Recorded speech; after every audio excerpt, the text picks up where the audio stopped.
Okay, yang kat tangan aku ni jenis yang tak ada hose. Sini. Okay, ni tak ada hose. Lepas tu yang biru ni ada hose. Hose dia. Okay. Hose. So ada cucuk dia. Cucuk kat ikan tu. Tapi berbeza. Okay. Sekarang kita nak buat stopper yang atas ni. Editan. Jom. Kalau lebihkan sikit, agak-agak dalam setengah depa ataupun setengah depa dah cukup panjang lah. Okey, lepas tu kau masuk sini satu. Masuk lagi sekali, dua. Dua pun dah memadai. Nak buat lebih sikit pun tak apa. Tapi cukup lah dua. Fitkan dia kat situ. Tarik. Bagi tegang. Okey, dia dah tegang. Nampak Okey. Katakan hose ni adalah pelampung untuk kita pegang. Okey, masukkan hose tu dekat dia punya stopper tu lah, ikatan tu. Okey, lepas tu kau buat macam nak ikat mata kail tu.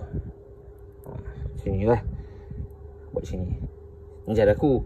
Kalau korang ada cara lain untuk ikat, ikut korang. 1, 2, 3. Berapa banyak korang nak lilit, lilit. Ikut suka pada korang lah.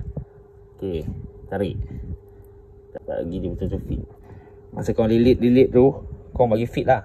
Untuk besar dia ni, korang boleh adjust lah masa yang kat bawah tu. Berapa banyak yang korang nak lilit. Okey, ni sekadar contoh saja buat. Okey lepas tu korang masuklah hose ke.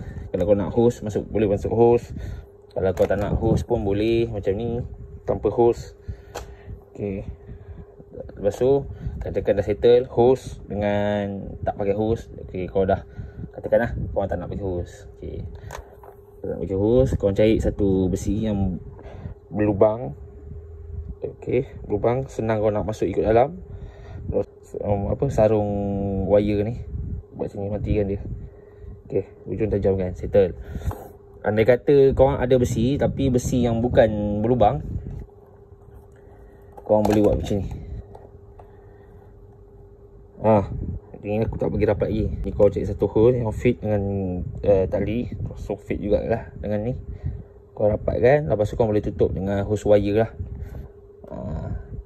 Lepas tu nanti kejadian dia begini. Siap. Jadi siap lah macam ni. Kalau ni panjang dia 6 kaki. 6 kaki lebih. Ni pun sama lebih kurang. Ni lebih kurang 6 atau 6,5 lah panjang yang ni. Dia jadi macam ni. Okey terima